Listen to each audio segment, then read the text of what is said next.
مولانا ثناء اللہ امرتسری رحمۃ اللہ علیہ جس طرح شیخ فرما رہے ہیں کہ ہمیں کچھ علم ہی نہیں ہے. آپ جانتے ہیں کہ ثناء اللہ امرتسری کون تھے؟ سرخیل اہل حدیث، مناظر اسلام، ثناء اللہ امرتسری رحمۃ اللہ علیہ. کیا شان رکھتا تھا وہ انسان، اور اس کا جذبہ دیکھے اور محمد رسول اللہ کے ساتھ اس کی محبت دیکھے.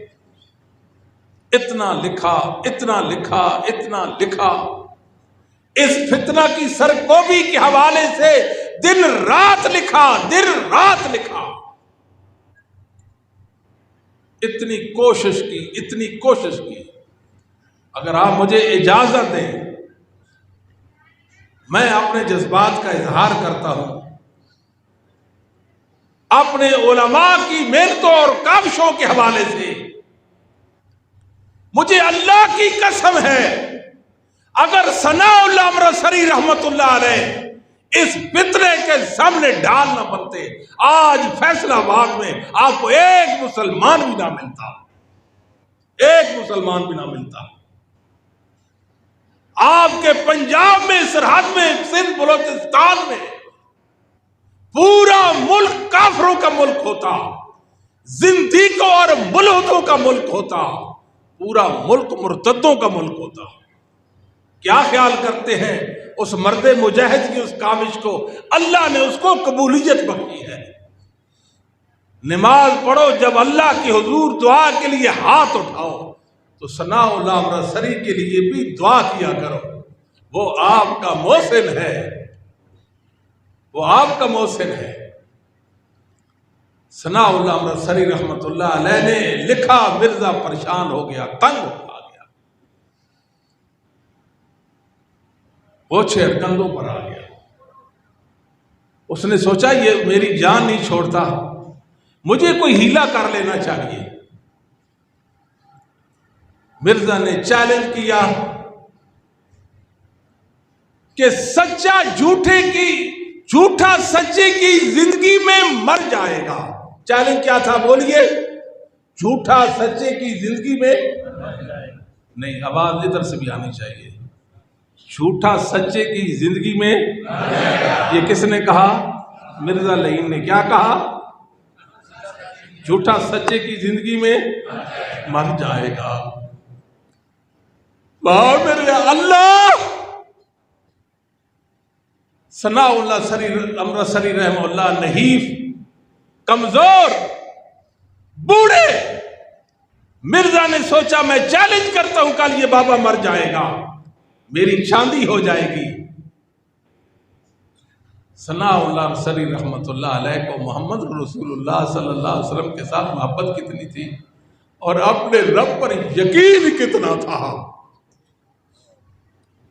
کہا مرزا میں ثناء اللہ کو تیرا چیلنج قبول ہے.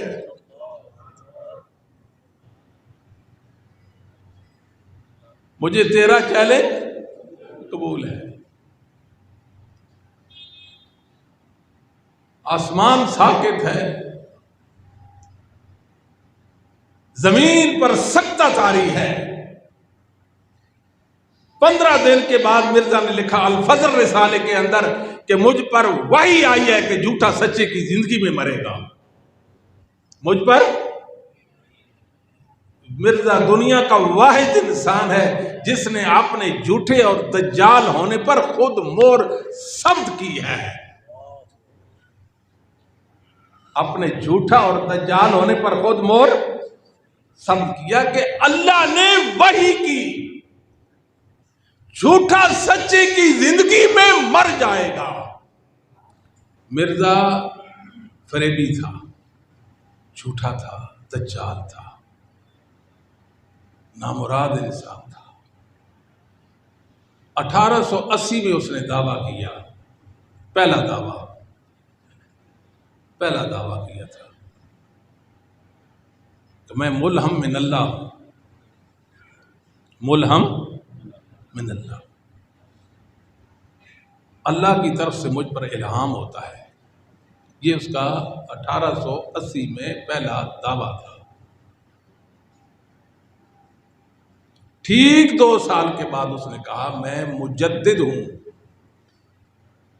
دین کی حالت بگڑ چکی ہے، یہ ابتری آ گئی ہے، مجھے بھیجا گیا ہے تجدید دین کے لیے، میں مجدد ملت ہوں۔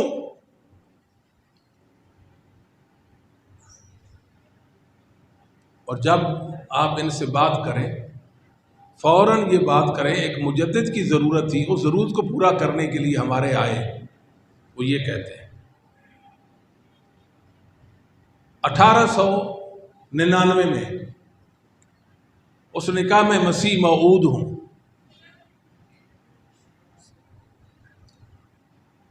اور 1891 میں اس نے کہا میں ذلی بروزی نبی ہوں،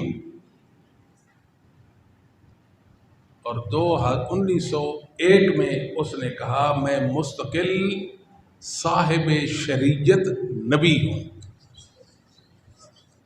یہ اس کے 5 دعاوی، پینترے بدلتے رہ گیا، دھوکے دیتا رہ گیا۔ کہاں سے چلا؟ ملہم من اللہ سے، پھر بنا مجدد، اور پھر مسیح موعود، پھر کون سا نبی؟ غیر تشریع نبی، ذلی اور بروزی نبی، اور پھر بن گیا اصلی نبی۔ یہ 5 دعوے اس نے کی۔ اور یاد رکھیں کہ مرزا کے کفر اور ارتداد پر 14 دلائل ہیں۔ کتنے دلائل ہیں؟ 14 شکے، یا 14 کہہ سکتے ہیں قانون اس پر لگتے ہیں شریعت کے، جس بنا پہ وہ مرتد ثابت ہوتا ہے۔ کتنے قانونوں سے؟ پہلا قانون، وہ ختم نبوت کے عقیدے کا منکر تھا، جو رسول کریم صلی اللہ علیہ وسلم کے بعد کسی بھی نبی کے آنے کو جائز کہے، وہ کون ہوتا ہے؟ مرتد کافر، مرتد کافر۔ مرزا کا پہلا کفر دنیا میں یہ ظاہر ہوا۔ نمبر 2، اس نے دعویٰ نبوت خود کر دیا کہ میں نبی ہوں۔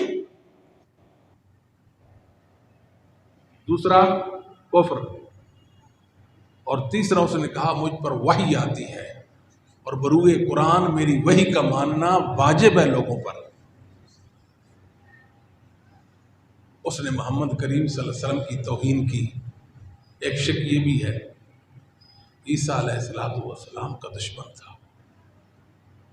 اس نے جتنا عیسیٰ علیہ السلام کو ستایا، اتنا دنیا میں کسی کافر نے کسی نبی کو نہیں سکھایا۔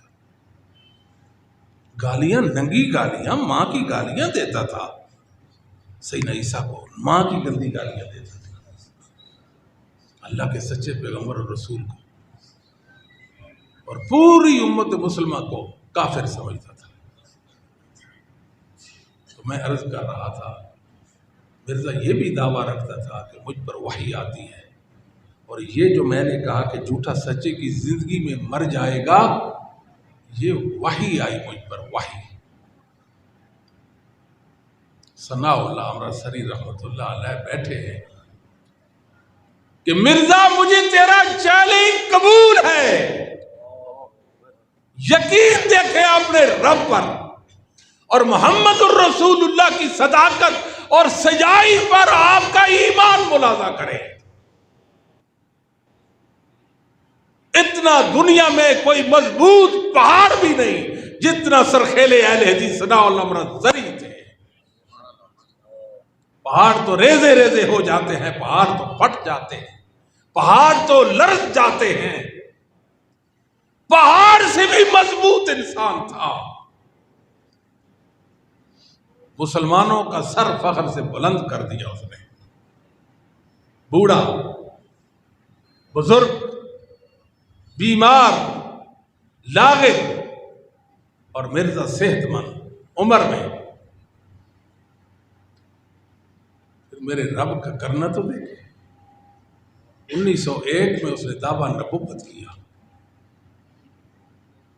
1901 میں اس نے دعویٰ نبوت کیا،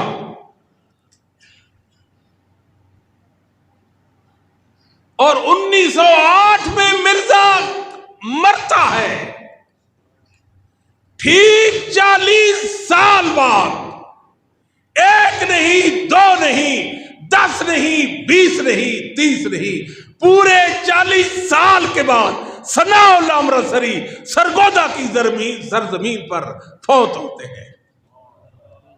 میرے اللہ نے ثابت کر دیا مرزا جھوٹا تھا، محمد الرسول اللہ کو ماننے والے سچے تھے۔ اللہ نے ثابت کیا اہل حدیث، مسلک اہل حدیث کی حقانیت اور سچائی پر بہت بڑی دلیل ہے یہ۔ اگر آپ سے کوئی پوچھے کہ آپ اہل حدیث ہیں اور آپ نے مسلک کی سچائی پر دلیل دیں، آپ فوراً یہ واقعہ بتائیں، فوراً واقعہ بتائیں۔